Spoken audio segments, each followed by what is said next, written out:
কাজিরবাড়ি ইউনিয়নের জামাতে সন্ত্রাসীরা তাকে বাসা থেকে ডেকে নিয়ে গিয়ে মেরে ফেলেছে। একদম কারেক্ট কথা বলে। কারা মেরেছে কারা? মেরেছে কি জামাতে সন্ত্রাসীরা? বাড়িতে ডেকে নিয়ে মেরে ফেলেছে না? বাড়িতে ডেকে নিয়ে মেরে ফেলেছে।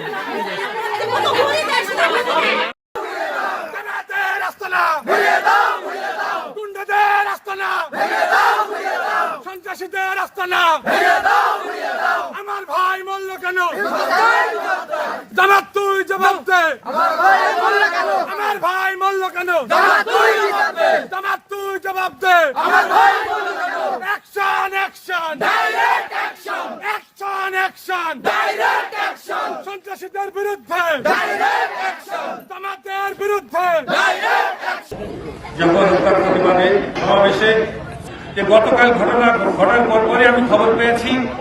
খবর পাওয়ার সাথে সাথে যারা যেখানে ছিল বিএনপি নেতৃবৃন্দ সবাইকে এক হয়ে ঘটনাগুলো ভিডিও করে পাঠাতে বলেছে এবং তাৎক্ষণিক একটি মিছিল করতে বলেছে। তারা তাৎক্ষণিক একটি মিছিল করেছে। সেই মিছিল এবং ঘটনা আমরা সাথে সাথে কেন্দ্রে পাঠিয়েছি। কেন্দ্রে তারেক রহমান পাঠিয়েছি। মজিদ ভাই বলব তারেক রহমান সাথে সাথে খবর নিয়ে অ্যাকশন নেওয়ার জন্য বলেছেন।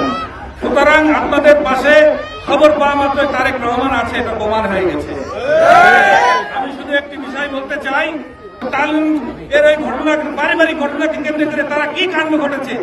তারা মিথ্যা মামলা করেছে এবং তারা একটি প্রতিবাদ সমাবেশ করেছে। সেই প্রতিবাদ সমাবেশে আপনারা দেখেছেন যে সবাই লাঠি নিয়ে এসেছিল জঙ্গি দলের মতো। আজকে আমাদের কি কেউ লাঠি নিয়ে এসেছে? সুতরাং প্রমাণ হয়ে গেছে ওরা হচ্ছে জঙ্গি দল। ওরা ৭১-এর স্বাধীনতা বিরোধী শক্তি। ওরা লাঠি নিয়ে প্রোগ্রাম করে। আর আমাদের একজন মানুষ খুন হয়েছে। আমরা বলেছি তারেক রহমানের নির্দেশে আমাদের জেলা সভাপতি বলেছে কোনো অগ্নিসংযোগ হবে না, কোনো ভাঙচুর হবে না, সবাই শান্তিপূর্ণ ভাবে প্রতিবাদ করবেন। ইনশাল্লাহ আমরা সুবিচার পাবো। আপনারা কিন্তু আপনারা কেন্দ্রীয় নেতৃত্বের নেতৃবৃন্দ নেতা নির্দেশ মেনেছেন, জেলার নির্দেশ মেনে সবাই শান্তপূর্ণভাবে প্রতিবাদ করছেন। সুতরাং এর বিচার হবে। আজকের এই অনুষ্ঠান থেকে বলে যাই, জেলার পুলিশ সুপার আপনাদের সঙ্গে আমাদের মারফত কথা হয়, ওসি সাহেব আপনাদের সঙ্গে আমরা কথা হয়। গত ঘটনায় আপনারা দেখেছি একটি মিথ্যা মামলায় কেন্দ্র করে কিভাবে দ্রুততার সাথে আপনারা একটি আসামি গ্রেফতার করে ফেললেন। তাদেরকে জামিন করে নিয়েছি যেহেতু মামলাটা মিথ্যা ছিল।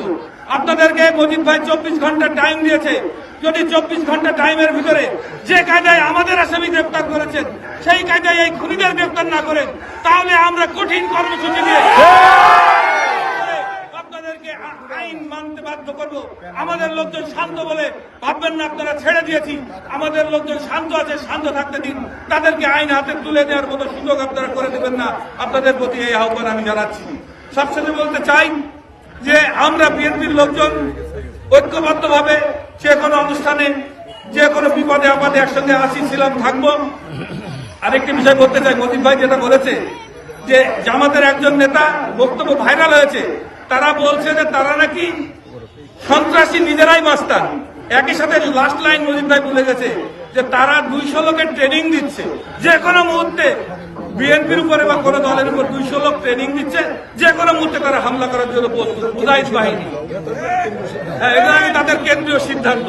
এই যদি সিদ্ধান্ত হয়, সুতরাং আপনাদেরকে আমরা ট্রেনিং দেওয়ার দরকার নেই। আপনারা মনে বল রাখেন, আমাদের মনের বলই যথেষ্ট, আমাদের দলীয় আদর্শ যথেষ্ট।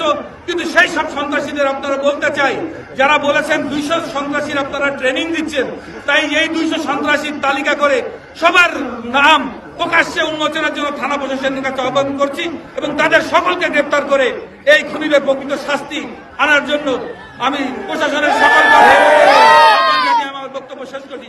সবাইকে ধন্যবাদ। বাংলাদেশ জিন্দাবাদ, বাংলাদেশ জাতীয়তাবাদী দল জিন্দাবাদ, শহীদ জিয়া অমর, খালেদা জিয়া জিন্দাবাদ।